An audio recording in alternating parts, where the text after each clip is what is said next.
오늘 8월 25일 브리핑 시작하도록 하겠습니다. 자, 우선 간단하게 좀 얘기 드릴 내용들이 있는데, 최근 비트코인과 금이 급등한 배경은 미국 재무부의 장기 채권 바이백 규모 확대 소식이 있었죠. 미국 정부의 부채가 40조 달러를 돌파했는데 채권 금리가 계속 올라가면서 이자 부담이 심해지자 재무부가 직접 시장에 개입하기로 한 거죠. 채권을 바이백한다는 것은 시장의 유동성, 그러니까 현금 흐름이 원활해진다는 뜻입니다. 비트코인이 유동성에 민감한 자산이다 보니까 크게 반응을 한 거고요. 물론 재무부의 조치가 중간 선거 직전까지만 이루어진다는 점을 놓고 봤을 때 카드 돌려막기식의 대응이 아니냐라는 우려가 있어서 해증 자산으로 평가받는 비트코인과 금이 더 크게 상승한 것도 있습니다. 여기에서 재밌는 사실이 하나 있는데 2023년 11월에도 당시 재무부 장관인 자렛 옐런이 30년물 채권 금리가 5%를 돌파하니까 장기 채권 발행 속도를 늦추고 단기 채권 발행을 늘리는 등 시장 유동성을 늘려주는 조치를 취하자 비트코인은 상승 랠리가 나왔습니다. 이 조치에 대해서 스콧 베센트는 자렛 옐런을 비판했었는데 본인도 결국 비슷한 행보를 보이고 있습니다. 비트코인의 4년 주기 사이클대로라면 아직 상승의 시작점이 되는 날짜는 오지 않았지만 현물 ETF가 승인된 시점부터는 거시 경제 환경에 따라 조금씩 시기적인 변동이 있을 수밖에 없겠죠. 이제 시장의 주목은 연준 의장 케빈 워시의 첫 잭슨홀 연설에 쏠려 있습니다. 아직 높은 수준에 머물러 있는 물가와 국채금리까지 급등하고 있는 지금 워시가 물가 안정을 강조한다면 근 20년 만에 최고치를 넘긴 장기 국채금리가 더 치솟을 수도 있습니다. 물론 재무부가 국채금리를 낮출 것을 시사하는 상황에서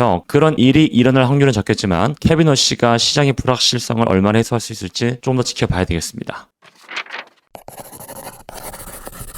자, 일단 기술적 분석을 먼저 해볼 건데 오늘은 1번 구간과 2번 구간을 좀 두고 얘기를 해볼게요. 자, 1번 구간은 이때 미국이랑 이란이랑 지정 리스크가 터지면서 유가가 올랐고 유가가 오르면서 인플레를 해칭할 수 있는 자산으로 비트코인, 골드, 실버가 실제로 올랐습니다. 그러면서 비트코인이 올랐었고요. 그러다가 이제 제가 온체인 데이터를 봤을 때 이거 아닌 것 같은데요? 이거 가짜 상승이고요. 파생 시장이 주도하고 있습니다. 라고 말씀을 드렸습니다. 결과론적으로 보시면 1번 구간은 저점 대비해서 상승폭까지 약 40% 정도가 올랐습니다. 자, 그리고 지금 2번 구간은 저점 대비해서 지금 고점까지 약 39%가 올랐어요. 그러니까 1번 구간과 2번 구간 상승폭은 거의 지금 유사합니다. 근데 제가 이걸 왜 갖고 왔냐면 결국 이때 올랐던 내러티브와 지금 올랐던 내러티브가 같냐라는 얘기를 좀 해보고 싶고요. 자, 일단 이 2번 구간에서 올랐던 이유는 결국 재무부에서 바이백한다고 얘기를 했고 그렇게 되면 돈이 풀려버리면 물가가 오른다는 이유 때문에 결국 또 해증 자산에 대한 얘기를 또 할 수밖에 없고요. 그럼 또 비트코인 얘기 나오고 유동성 푸니까 단기적으로는 올라갈 수밖에 없었던 거죠. 저는 쉽게 말하면은 1번과 2번 구간이 저는 내러티브는 매우 유사하다고 봅니다. 물론 트럼프가 이런저런 얘기를 한 번 더 하긴 했습니다만 그럼 저는 이제 이 기준을 어떻게 봐야 되고 그럼 상승장으로 가는 기준은 어디냐고 봤을 때는 저는 이 전체 하락 파동에 0.382를 돌파해야 된다고 봐요.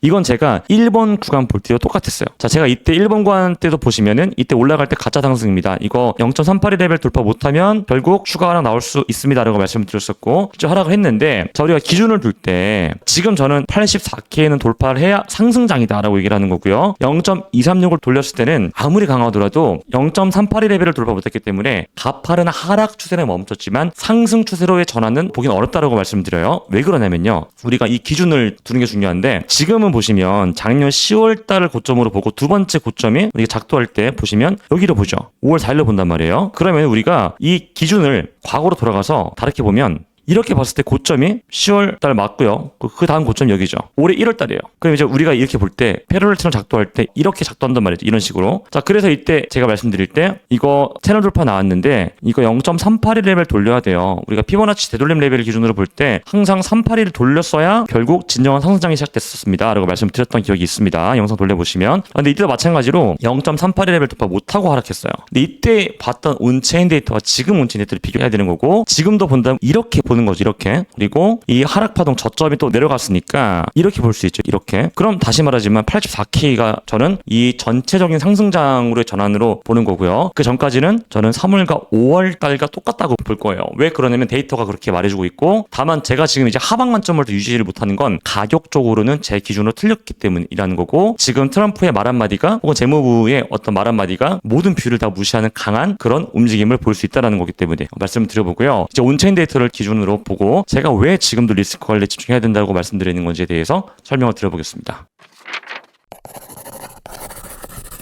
첫 번째로 우리가 이제 현물이랑 선물 같이 보잖아요. 지금 보시면 선물 시장가 거래 누적 거래량 변화 90일 기준으로 지금 매집 단계로 진입했습니다. 그렇죠? 이거 좋은 거예요. 그런데 이게 현물은 매집이 아니고 선물만 매집이란 거죠. 그러니까 제가 항상 말하는 게 현물이 먼저 주도해야 되고 그리고 선물이 따라와줘야 상승에 대한 신뢰도가 높습니다라고 말씀을 드렸는데요. 지금 보면 여전히 선물만 매집 단계 유지하고 있어요. 물론 이 방송이 업데이트 되고 뭐 다음 날에도 현물이 올라갈 수 있겠죠. 근데 제가 보고 있는 데이터들은 그렇게 얘기를 못하고 있습니다. 일단 이 비트코인 가격과 스테이블 코인 유동성을 봐야 돼요. 결국 제가 본질은 유동성입니다 라고 말씀을 드렸었는데, 첫 번째로 스테이블 코인 움직임 보면 여전히 계속 고점이 내려가죠. 스테이블 코인은 시장이 가격이 올라가면서 더 들어오는 게 아니고 오히려 감소했어요. 이런 얘기 여러분들 하시거든요. 가격 오르고 이제 수급 바뀌는 거 아닌가요? 라고 물어보시는 분 있는데, 가격은 이미 올랐잖아요. 올랐고 제가 이제 브리핑을 거의 한 4일, 5일 만에 하는데요. 여전히 수급은 약세를 보이고 있고요. 그리고 중요한 건 OI, 미결제 확정, 선물 시장의 미결제 확정 더 올라갔어요. 근데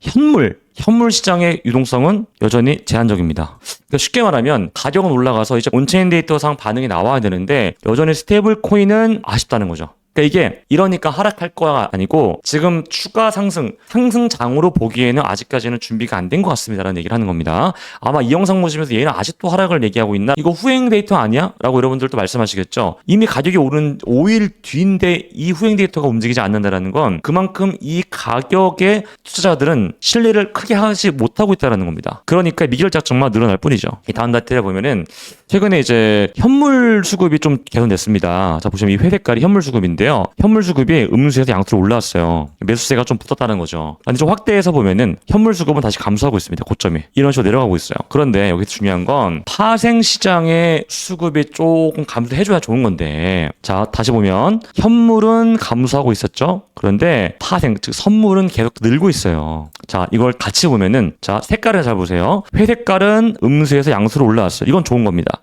좋은 건데, 근데 같이 특정 고점 부근부터 이 현물 수급은 다시 감소하고 있습니다. 그렇죠? 우하향하고 있고요. 이 현물 말고 선물, 이 보라 색깔, 연보라 색깔 수급은요, 고점이 올라가고 있잖아요. 여러분. 그러니까 이건 무슨 얘기냐면은 체결 강도와 수급은 약해지고 유동성은 없는데 다시 파생 시장에 공격적으로 움직이고 있다는 겁니다. 그럼 파생 시장이 움직였을 때 어떤 게 안 좋았나요? 라고 물어보신다면은 제가 이제 올해 3월과 5월달 말씀드릴 때 앞에서 말한 1번과 2번 구간 있죠. 이때도 마찬가지예요. 현물 수급이 올라왔습니다. 올라왔고 이때 현물 수급 다시 좀 빠지면서 보시면 이 보라 색깔 파생이 쭉 올라가요. 지금이랑 똑같습니다. 똑같아요. 물론 지금은 현물 수급은 조금 더 좋아요. 이전보다는. 3월달부터 5월달보다. 그럼 이제 우리가 이 현물 수급만 보고 이 유동성만 보고 상승장으로 바뀌었니라고 보기에는 글쎄라는 겁니다. 근데 이제 이 데이터가 안 떠도 가격은 갈 수 있는 거잖아요. 그럼 우리가 온체인 데이터 말고 그냥 차트만 보고 이거는 돌아섰구나라고 볼 수 있는 구간은 어디니라고 봤을 때는 이제 0.38의 레벨이라는 거죠. 0.236을 돌파했으니까 이건 하방 한 주 더 보면 안 돼요. 안 되는데 오케이 그럼 상승장이니라고 보기에는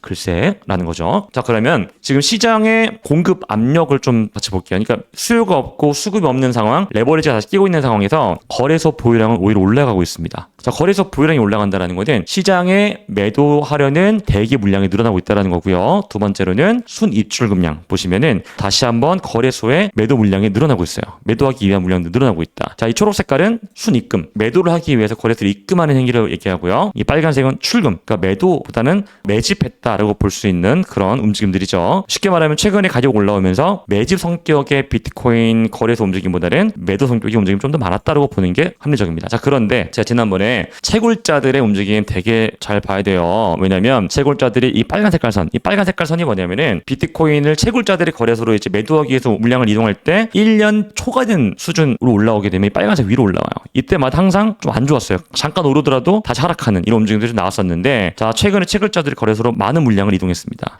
저는 이제 이 데이터들을 좀 더 유심하게 봐야 되는 이유는 지금 큰 매도를 하기 위한 준비들이 일어나고 있다라고 저는 보고 있고요. 실제로 기술적으로 보더라도 이 상승 탄력이 조금씩 죽고는 있습니다. 뭐 기술적으로 4시간 봉이라던가 4시간 봉 이하 타임 프레임들에서는 하락 다이버전스 컨펌이 좀 되고 있다라는 것도 중요한 것 같아요. 어쨌거나 이렇게 말씀을 드려보고, 자 그럼 이제 레버리지 비율이 또 올랐나라고 봐야 될 것 같은데, 레버리지는 다행히 감소하긴 했어요. 시장의 참여자들이 얼마나 많은 리스크를 감수하는지 보는 지표인데, 감소했다는 건 고무적인 거고, 다만 미결제약성이 크게 붙으면서 시장의 부담은 좀 더 커진 것 같습니다. 그러니까 지금 정리해보면 수요와 그리고 유동성은 크게 늘지 않았어요. 유동성은 오히려 감소했고, 수요는 단기적인 가격으로 인해서 레버리지가 붙고 파생 시장에 레버리지가 붙긴 했습니다만, 결국 앞에서 봤던 것처럼 현물 수급은 다시 감소하고 있는 국면에 진입했고, 저는 결과론적으로 본다면 올해 3월과 5월달 이때 올랐던 모멘텀과 지금 매우 유사하다. 그래서 정리해보면 파생 시장이 다시 주도하고 있는 국면에 진입했기 때문에 지금은 우리가 너무 공격적으로 포모 온다고 막 따라 붙는 것보다는 조금 더 시간을 두고 데이터를 확인하고 보는 게 맞다라고 말씀을 드리면서 오늘 브리핑 여기서 마무리하도록 하겠습니다. 자세한 내용은 텔레그램에 제가 좀 더 팔로우업해서 글 업데이트 해드릴 거니까 댓글로 한번 보시고 텔레그램 꼭 접속해 주시면 감사하겠습니다.